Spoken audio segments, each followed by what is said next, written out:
together at the mountaintop, champions of college football.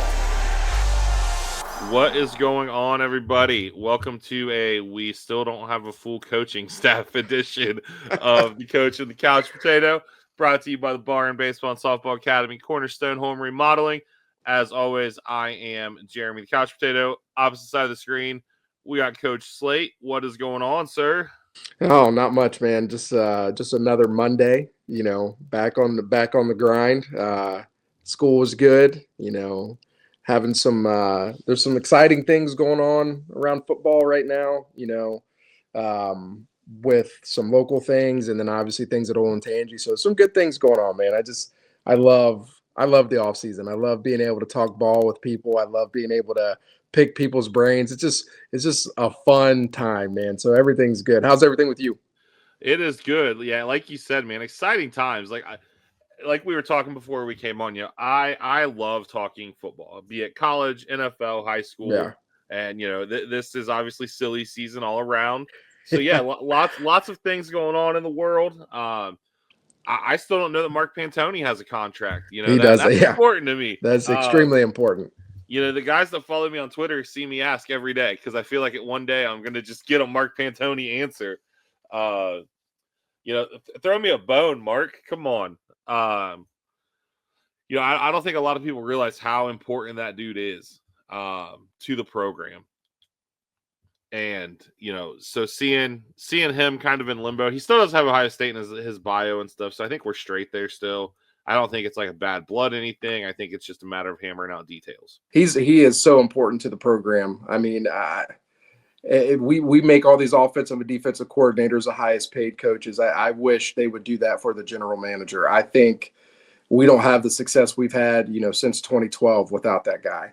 And my first experience ever meeting him was at a Drake concert. I know that may not be like the person we need to talk about right now. But we were at I think he's in a body bag somewhere. Yeah, we were at a Drake concert, and I spent a lot of money to sit close to the stage, and Tom Herman, Pantoni, and a bunch of the Ohio State coaching staff was there, and that's when I knew. I was like, okay, we got a real one. He's a good dude, man. He is a music lover. Yeah. He and obviously I am a massive music fan. And Pantoni's a big country music guy too. I mean, I listen to everything. I mean, I have been absolutely through. I don't want to say like the emotions because I don't let people get to me like that.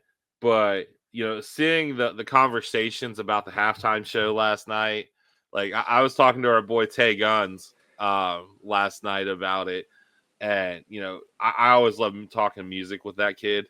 And so it was really cool just to see, Kendrick having the guts to play Not Like Us. They want him to play that. I know you and I were on the same page. We really wanted some Cash Money.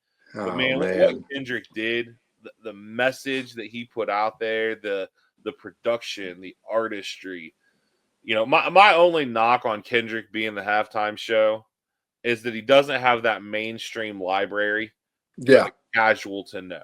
Yeah, and he didn't play "Bitch Don't Kill My Vibe," which is a great song. It is. It's such a good song. But yeah, I agree. I think Kendrick is one of the best rappers out right now. It's one of my favorites.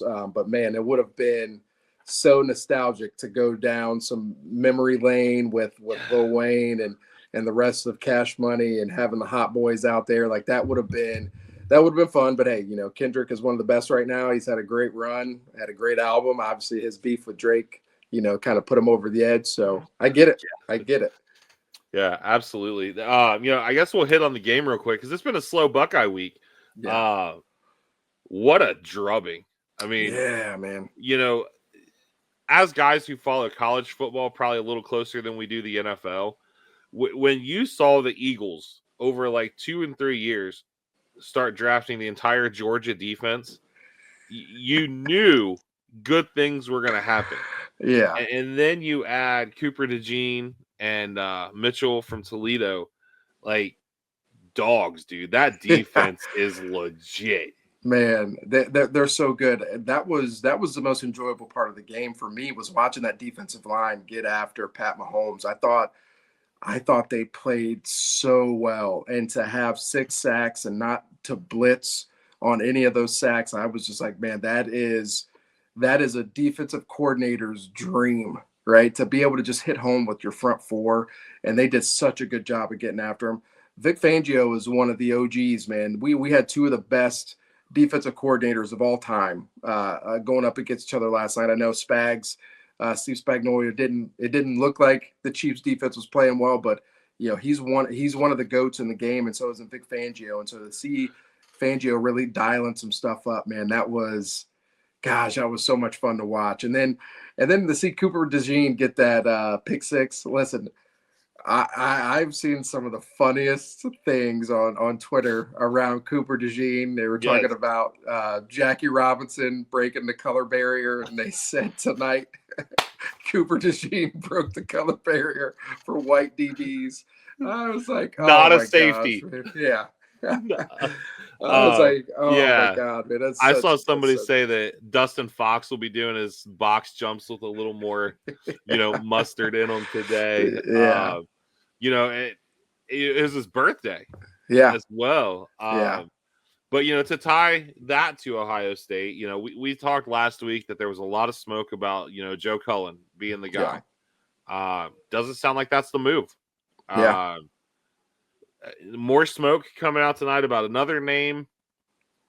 It'll be very interesting. We've been talking all night before we came on here about this off and on. There's some smoke out there that Matt Patricia might be the guy. Former Patriots DC, Lions head coach, took over play calling for that same Eagles defense. Was that last year? It was last year. It was the end of last year. Now, granted, he wasn't running his scheme. And I don't think people realize how bad their corners were last year. There's a reason that you drafted an entire, not an entirely new secondary, but you drafted secondary guys early. Patricia is intense, comes from the Belichick tree, but would be a very interesting hire. We'll touch on Joe Cullen really quick. So Joe Cullen, defensive line coach with the Kansas City Chiefs. He's got ties to Urban Meyer, so that's where the connection is. He was Urban Meyer's defensive coordinator when Urban went to the NFL with the Jacksonville Jaguars. He was on the staff with Tyler Bowen and Tim Walton. And so he does have a ton of experience. He is, I believe, in his mid-50s. He was a part of the Ravens staff, when the Ravens had all those really good defenses. And so he's a really well-respected guy. When Chris Jones, one of the best defensive tackles, comes out and vouches for you, that tells me a lot. And so, recruits would really like to play for a guy who's developed ready-made, NFL talent. And so, I was working myself to be excited about that. Because, I really, the Jim Knowles thing was great, but I just don't know if we need another mad scientist that's just kind of roaming around. You know what I mean? But, Coach Day will get it right. So I was getting excited about the Joe Cullen thing. Reports are coming out that that's not going to happen. Berm said on their podcast earlier that they felt pretty good about knowing that it's likely not going to happen. And then, like you said, tonight with Matt Patricia, listen, I know we are a culture that suffers with recency bias, right? So what have you done for me lately? And the last time we saw Matt Patricia as a defensive coordinator, his defense did not play well at the end of the season with the Eagles last year. But the one thing that you do need to realize is that he was a pretty elite defensive coordinator that parlayed that into being a head football coach in the NFL. Bill Belichick does not just pass along defensive play calling to anybody. And Bill Belichick is a defensive guru. And so, he only passes it along to people that he trusts, the Brian Flores's of the world, the Matt Patricias, his son, Steve Belichick, the mullet and everything. Steve's turned out to be a really good coach. He has. And so I do I love the idea of having Matt Patricia? Not necessarily, but I do know that Ryan Day has used this formula before, and we had a lot of success on the offensive side of the ball.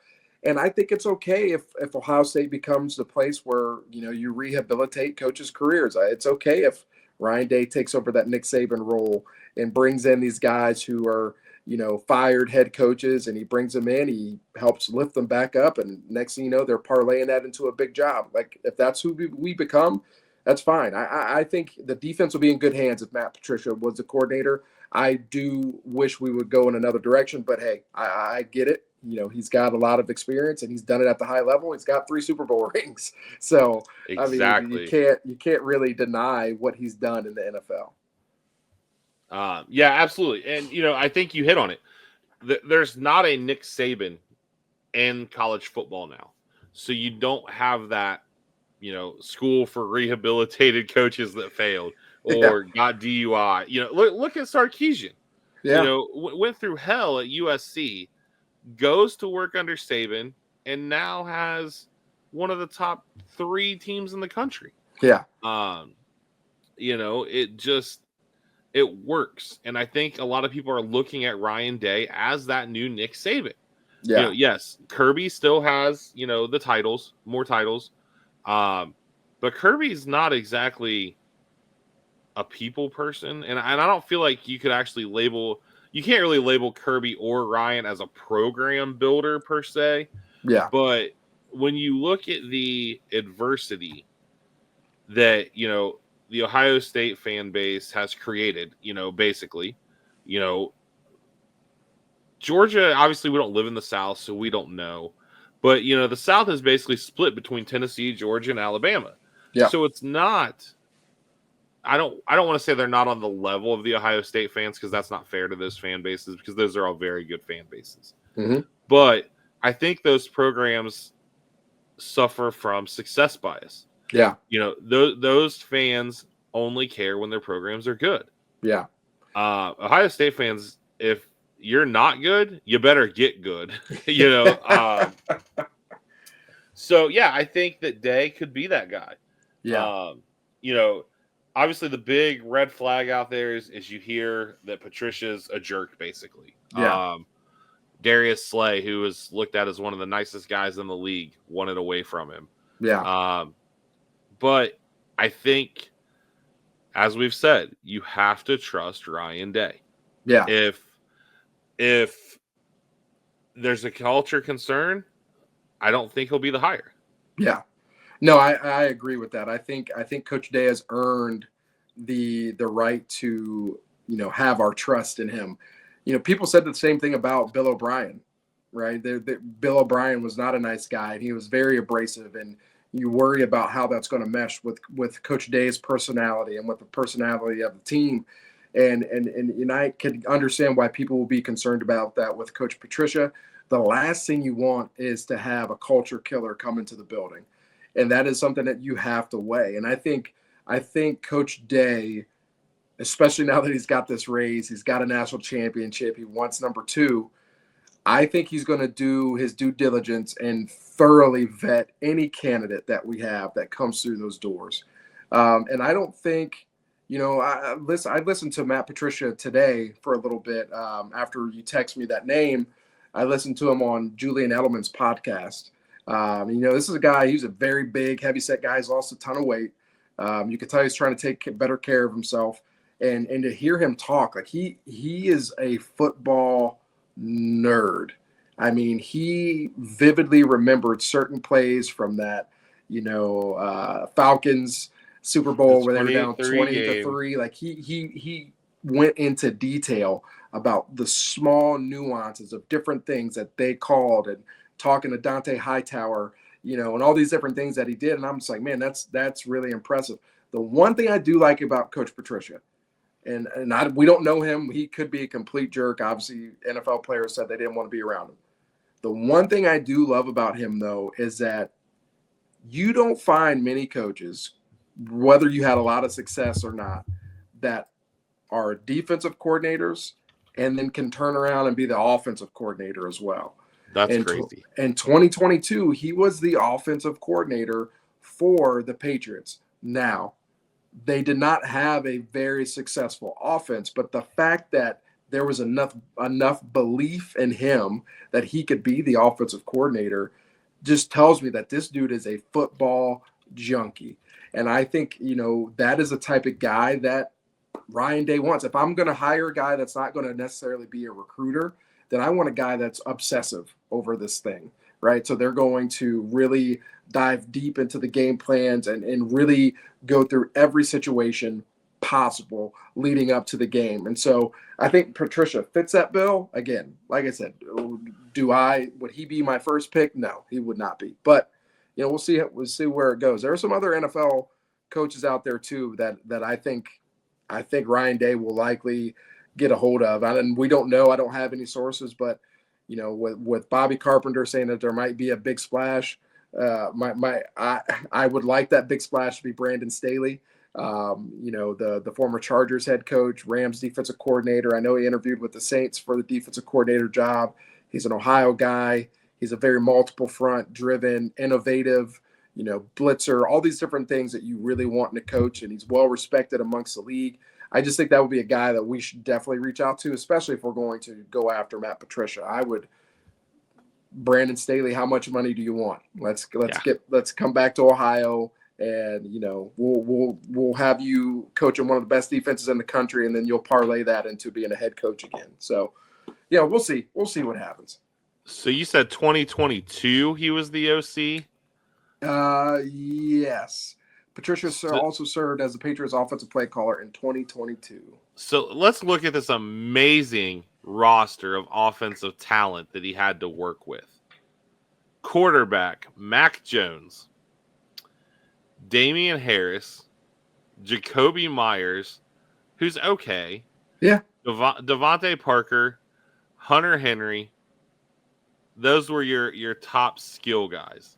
Okay. So not a whole lot to work with there. We've all seen the Mac Jones experiment and what it looks like. But hey, Kenny Pickett got a ring. So yes, he did. Yes, he did. And he got snaps. That's the best part. Yeah. So yeah, I'll be interested to see. I think Brandon Staley would be insane. Excuse me. I don't know. At this point, nothing is going to surprise me. Yeah. I guess let me rephrase that. Nothing outside of Nick Saban, Vic Fangio, or Steve Spagnuolo, or Nick Sirianni would surprise me. Let's put it that way. Yeah. I got to have some kind of surprise left in me. But I think whoever it is, unless something insane happens, I think they're going to be a co-DC with Matt Guerrieri still. Yeah, I think so too. And I really think that's the way that it should be. It'll be interesting to see how we do the makeup of the defensive staff. And so I know, we'll probably touch on this here in a little bit with Larry Johnson. Still waiting on word with him and what he's going to do with his future. But it'll be interesting to see how they make up the staff. Obviously, with Jim Knowles leaving, they have an open position left. If they hire internally, they can still hire another full-time coach. Where do they put that? Excuse me. Where do they put that person? Do they put him as the defensive ends coach? Do they make him the outside backers coach? Do they, make him the safeties coach and then put Coach G as the guy who's floating around and roaming? But they keep Tim Walton with the co-DC title. I'm very interested in how that shakes out, because it's a very small thing, a minute thing that people may not really look at.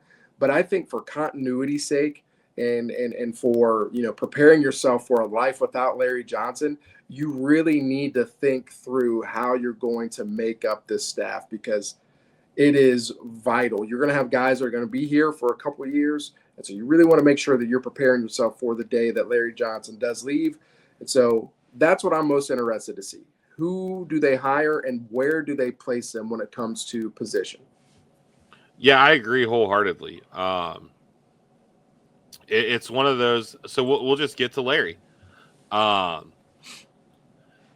We don't know what's going to happen with Larry Johnson. There's no other way to put it. I was trying to think of something clever to say. And I think this would be, obviously you don't ever want to not have Larry Johnson.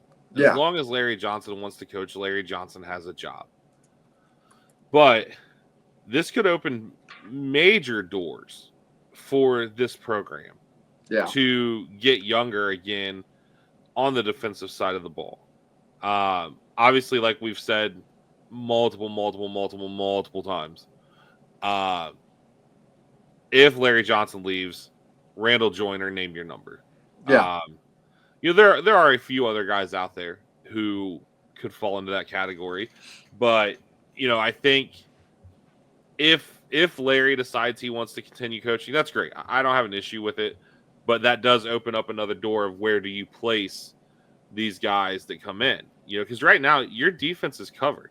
Yeah. The opening on the staff, you essentially have carte blanche to do whatever you want with. Yeah, absolutely. But I do think you need to start looking at a potential replacement for Larry. Yeah, I think so too. And like you said, you can never truly replace Larry Johnson. Listen, the guy's 72 years old. He still recruits at a pretty high clip. His defensive line still play very well. The way that they played down the stretch at the end of the season, like you saw guys finally reach their full potential. Larry Johnson had a lot to do with that. We've got, one of my guys down there, Nate Regal, who's a preferred walk-on, and Nate is absolutely just in love with Larry Johnson. He believes Larry Johnson's like the greatest coach ever. And it's because Larry Johnson, who makes a lot of money and has coached some high-level players, coaches Nate like he is going to play every Saturday. And to me, that's like the true definition of a coach. Like, I'm here to coach, not just certain kids. I'm here to coach all kids. And exactly. So, Larry Johnson is a GOAT, and he deserves to be able to go out on his own terms. But, we would be remiss if we didn't say Coach Day really needs to have an idea in place, because you're talking about a very close-knit group of guys who, some of them, just like with Brian Hartline, are only at Ohio State because Larry Johnson's there, right? And so what has the negative recruiting been on the defensive line for the last 10 years? Exactly. How long is Larry Johnson going to be around? How long is he going to be around? The guy's 73 years old. He's like, he can't do this. He doesn't look it. Yeah, he does not. He definitely doesn't look it. But he can't do this forever. And so what does that succession plan look like? If we can go out and get a young guy, if we can't get Randall Joyner, if we can go get a young guy who is a really good recruiter and he has a potential to take over for Larry as a defensive lines coach, if you could hire him as the defensive ends coach, the outside backers coach, whatever it is, especially if we have the hybrid front that we're talking about and having a jack on the field, if we're able to do that, now you can send him out on the road with Larry, right? And so they know, like, okay, Larry might be leaving, but this is what we have here in place. And so I just think that's something that we've definitely got to look at. Yeah, absolutely. Be it, you circle back to Alan Clark next year, whatever. It'll be interesting to see. So along, you hit on it with saying the succession plan. I think you saw the foundation laid for a succession when Brian Hartline takes a head coaching job somewhere, if that moment comes. Today it was noted that Keenan Bailey is now the co-offensive coordinator. Much like we saw with Hartline years back, this is how you justify a raise. It also tells me, I'm going to guess that it was Marcus Freeman was coming after Key. I bet. Key went to Notre Dame, so it makes sense. So now you start incorporating him into the game planning side of things. Like we talked about Hartline marrying the run game to the pass game as far as play calling goes. Now you start having Key work with that. He's already working with your tight ends. He's loved as a recruiter. And like Slate said last week, when you're coaching tight ends, you're kind of coaching the O-line and vice versa, So now you've already got experience there. So now, you may be able to sneak Coach Key into a running backs meeting with Coach Locke, or, a wide receivers meeting with Hartline, and, probably sits down once or twice a week with Hartline. This is what we're going to game plan. This is what we want to accomplish this week, outside of get the ball to Jeremiah Smith, because we all know that should be the game plan. Yeah. Listen, I think locking down Coach Key is huge. He's just so respected in that building amongst coaching circles. And in the event that Coach Hartline were to ever leave, like you said, he would slide in and be the receivers coach, and he would be an elite receivers coach. Mm-hmm. I mean, I just remember going down to the spring practices, the bowl game practices, and he was, an offensive quality control guy, Yep. and he is coaching with his hair on fire, and the guys just respect the crap out of him. And so I think it's really good. You get him as a co-OC, he gets a nice pay bump. This is a guy, he did interview for the offensive coordinator job at Eastern Carolina, I believe, last year. Yep. And so might even been the head coaching job. I don't even know, but he interviewed for a job that would have been a title improvement, not necessarily a pay raise. I'm pretty sure it was OC. But this is he's well respected. And again, if we continue to win, these guys are going to be poached, and they're going to try to pay them, top dollar to get them to whatever school that they are at. And so Coach Key, getting him locked down, getting him a pay raise, getting him the co-offensive coordinator title. I think you see Ryan Day. I value these guys, and I need them to know that I value them. And so I think that was a really good move. Yeah, absolutely. And, it opens the door, if say Hartline takes the job in 2 years and the offensive staff is where they still are, you have potentially a Tyler Bowen still, you move him or Coach Key up, you bring another young guy in, and then you work Coach Locke to that co-OC and start getting him ready. I mean, it's the Nick Saban coaching plan. It really is. Now, obviously, Saban went outside the box for some coordinator hires, but in this day and age, you never know what you're going to get there, because with the college game changing and you're seeing guys step down from head coaching jobs, you're seeing guys, go to the NFL, like Jeff Hafley leaving, BC to go be a DC in the league. Yeah. And as much as I would love Jeff Hafley to be the DC hire, I don't think it's him. Yeah. Be nice though. Oh man, that dude was so good, So good. But that goes to show you what that defense did the 1 year he was here. He could not take the job. Yeah. Yeah.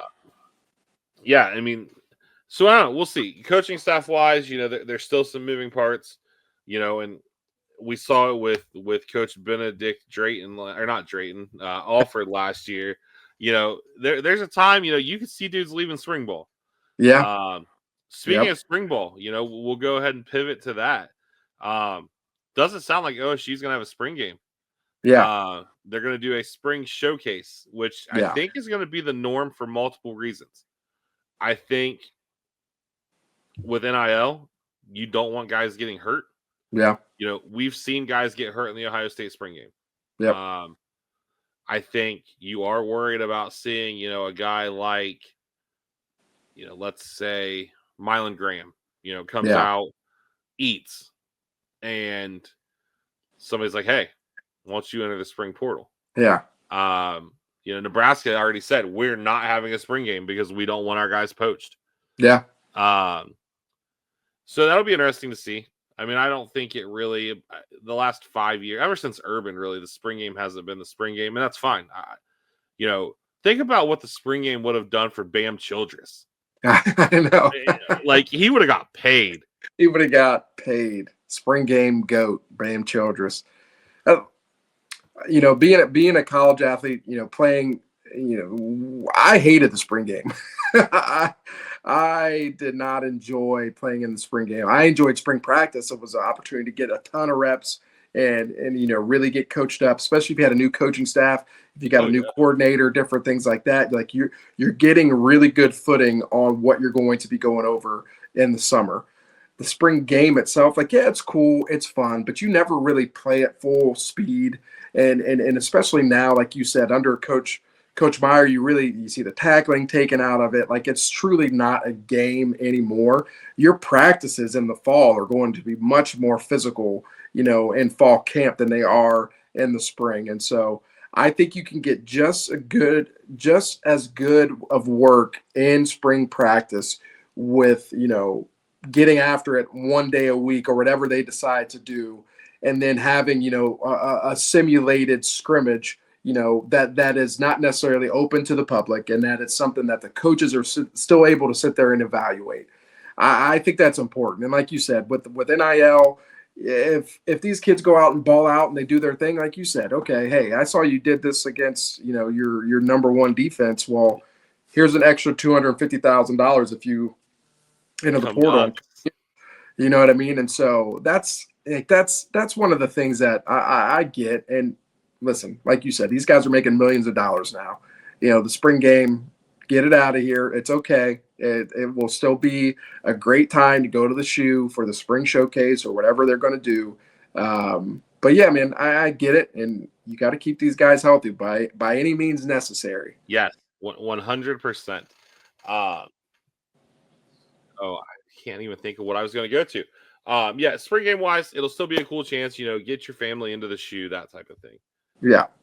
So that kind of ties together really the happenings. If you're listening to this and you haven't already watched it, the Ohio State football program put out a 25-minute video tonight of the playoff run. Yeah. I have not watched the whole thing. I saw the beginning. I am going to go watch it all when we're done recording, but I'm sure it's money. Yeah. Our boy BG sent me down a rabbit hole yesterday. He texted me Saturday and he's like, "Hey, I just watched the first quarter of the Tennessee game. Those dudes didn't stand a chance." So I watched the first quarter of Tennessee. I watched somewhat of the first half of Oregon, and I watched a little bit of Texas and then a little bit of Notre Dame. I don't think we appreciate yet how jacked up this team was. Oh man.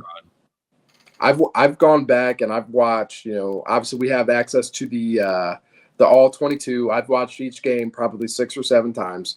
I've also gone back and found on YouTube, the games in 40 minutes, like the full game in 40 minutes or whatever it is. It's almost unbelievable the way that we started, 3 out of those 4 games. I mean, it was the Tennessee game, like our guy BG said, they just did not have a chance. Like the effort that was just being played with on every freaking play was phenomenal. And the one thing that really stands out to me, JT and Jack, man, like they played out of their minds. And on top of that, Cody Simon as well. Like it's amazing to think like they played their best. Like Urban Meyer used to say, when I needed you the most, did you give me your very best? Like these guys were the definition of that. And the other thing I realized too, I'm going to miss Travion Henderson. Oh yeah. That guy, the burst that he had, you could just tell he was finally healthy. Yes. And having Quinshawn, he was fresh all season long. He obviously probably had some nicks and dings, but the burst that he had from week 1 to week 16 did not change. No. You could argue that he was more explosive in the playoff. Yeah. Just, man, it was just, I'm going to miss that guy. Like he was so good, so talented. Will Howard, we could talk about him all day. Just some amazing performances by our coaches and our players. And we should still be basking and riding on cloud nine, man. This is, I don't know if you'll ever see something like that again. No. And I'm going to go ahead and call a shot. Will Howard sneaks into the first round after interviews at the Combine. I hope he doesn't, unless the Browns trade him back into the first round. No, I think it'll be late. I mean, I think it will be late. That kid, man, he's special. He really is. Leader. As cliche as it is, you hear special, leader, moxie, I don't care what words you want to use to describe him, but that dude was the right guy to lead this year's team from the quarterback position. Yeah. And now, I think it's Julian saying time. We'll see. We'll see. Obviously that's a conversation for an entirely, as we get closer.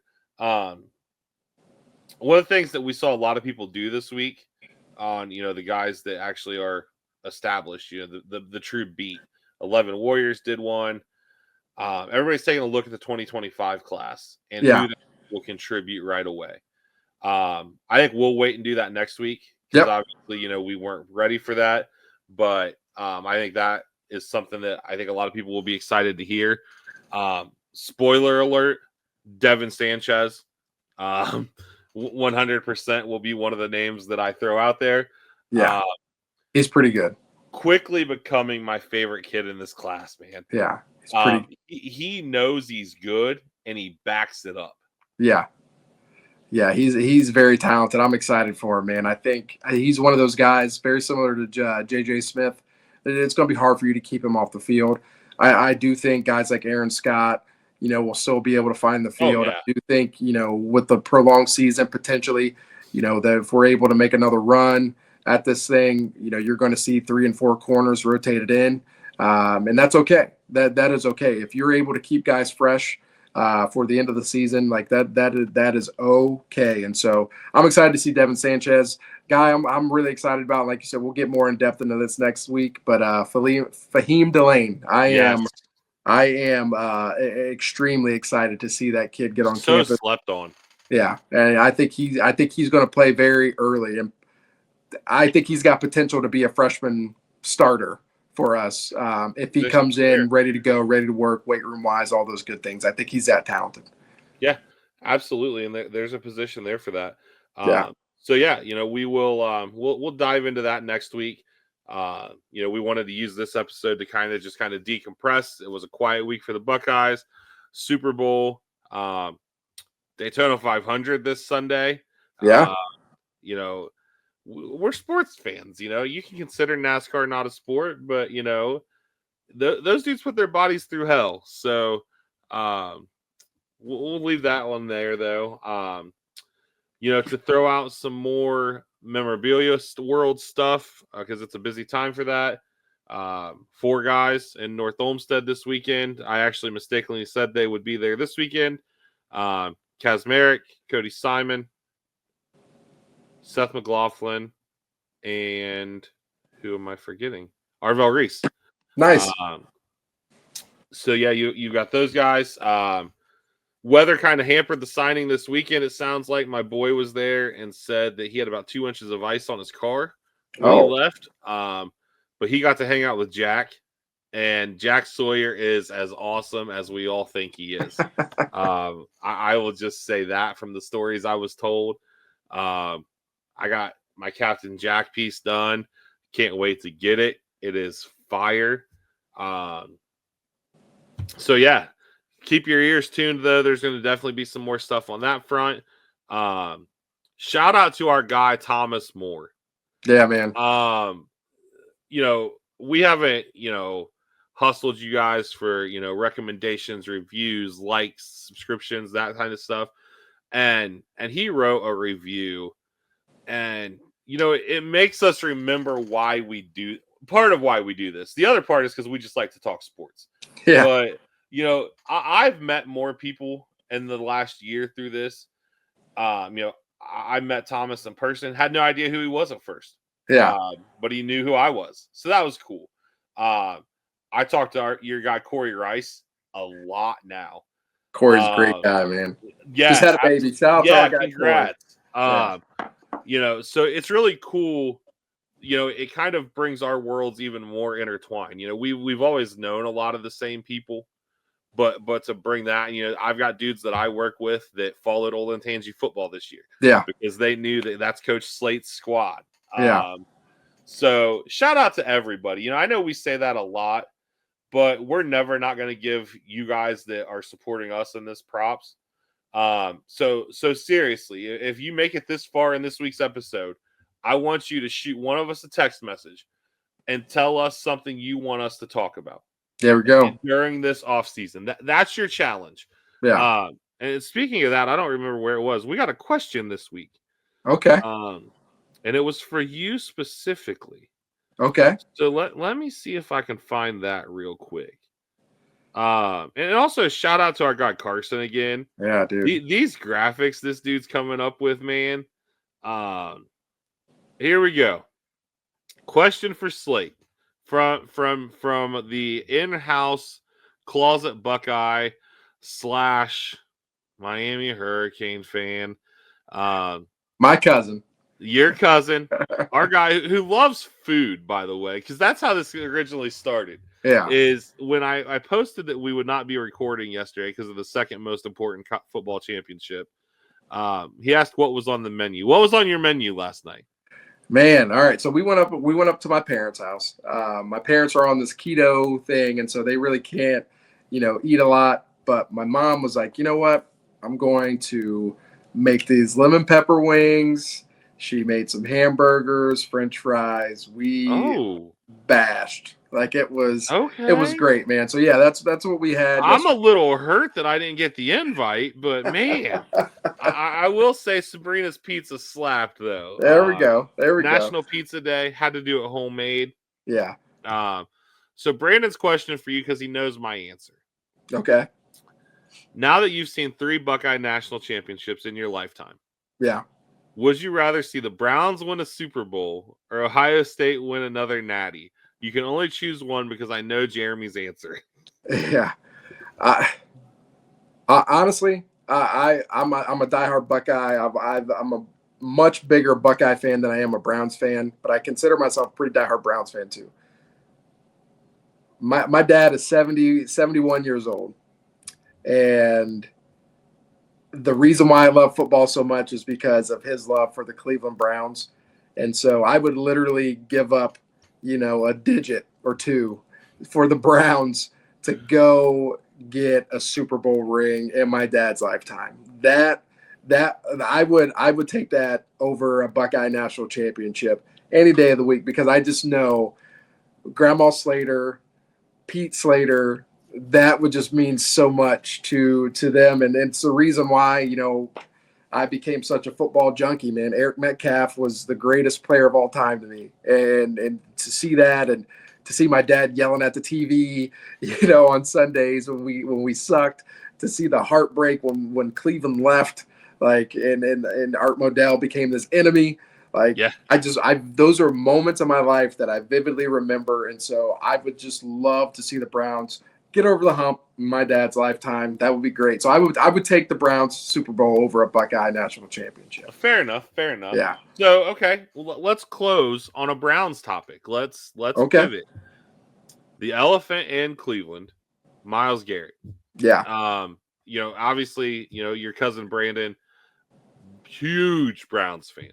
One of the most passionate Browns fans I know, honestly. Actually, Cleveland in general. The dude just loves the Browns and the tribe. If we could get him away from the Cavender twins and Carson Beck, that'd be one thing. But look, when they only have 5,000 people at their home games, when they're not winning, they need all the support they can get. So shout out Brandon for being loyal. The way Myles Garrett is handling this whole trade request. Yeah. What are your thoughts on that? Because I have my own. And I'll just go ahead and get yours first, though. Yeah. Listen, Myles Garrett has been the definition of a Cleveland Brown. He has done things the right way for, 7-8 years now, however long he's been here. He is arguably up there with Jim Brown as one of the greatest, Browns players of all time. He's going to be a first ballot Hall of Famer, and I get it. I get it. You've been here. We've been good for 2 seasons out of the time you've been here. And now we're at a crossroad, right? We know that if we don't win next year, Stefanski's gone, Andrew Berry's gone. And so what does that look like for you as a player? Maybe I can leverage this into getting more money, or maybe I can leverage this into the Browns, like seeing what I've done for them and trading me to somebody who's a contender, and they'll get a lot back for me. And so I get it. If I'm the Browns, I'm figuring out a way to do it. And I never thought I would say that, because Myles Garrett is such a legend. But I don't want somebody who doesn't want to be there. And that's just the bottom line. And he went on his tour at the Super Bowl, which I was very shocked by. I will never talk negatively about Myles Garrett. I think, like I said, he is one of the best, but I want guys who want to be there. And unfortunately right now, I don't think he wants to be there. And so, hey, get what you can get for him. And it should be a lot. Restructure his contract, whatever it takes to finally be able to foot the bill for him, because obviously you're going to lose some money if you trade him. But I would get rid of him, and I hate saying it, but I'm not going to hold him hostage because that's when injuries happen. That's when turmoil in the locker room happens. So you got to do what you got to do, get what you can get out of him, and thank him for everything he did because he's a Browns legend, and he'll have his name up there, at the new stadium, whatever that happens. And so he's a legend. But yeah, it might be time. Yeah, and that's where the conversation with Brandon went. Is I said you owe it to him to do it right. Yeah, get him out of there. Now I don't agree with the whole radio tour thing, and honestly, that kind of surprises me. Yeah, man. We've seen Myles be so low key chill like for 8 years, but that just shows you what being in this organization has done to him. Obviously the $240 million elephant in the room is Deshaun Watson. And at this point, you can't cut him because it's just stupid. You're screwed financially either way. At this point, just let that contract expire and call it done. Yeah. Obviously, I don't know that you take a quarterback at 2, but if you could find a team in the top 10 that wants Myles Garrett, then you visit potentially taking Shador and then pairing, do what the Texans did and take CJ Stroud and Will Anderson. Give me Shador and Abdul Carter. I mean, yeah. So we'll see. Yeah. The NFL cap is so funky. I mean, we had a really interesting discussion going on about it at work today because, it's so easy to manipulate. Yeah, it is. You look at what the Eagles have on offense right now. Their defense is all rookie contracts, basically. Yeah. Outside of Braun. Which huge signing there. Yeah. Just like we talked about Vic Fangio, we'll give him props there. You took a dude who played with his hand on the ground, basically in New Orleans, make him your middle linebacker, and he picks off Patrick Mahomes in the Super Bowl. Yeah. So that kind of ties it together for the week, though. Not a whole lot going on. So with that said, I'm sure something crazy will happen this week. Yeah. Be it on the Buckeye front, be it on the Marion, Ohio front, be it on the NFL front. We might get a Travis Kelce retirement. Hell, who knows? Yeah. So with that said, we're gonna go ahead and hop off here, I think. But shout out to Chris at the Barn, Jake at Cornerstone, to Slate, to our wives, to everybody. Just shout outs all around on a slow week. And with that said, we will see you guys. Obviously, if something big happens, we'll hop on here for a midweek. But if not, we'll see you next week.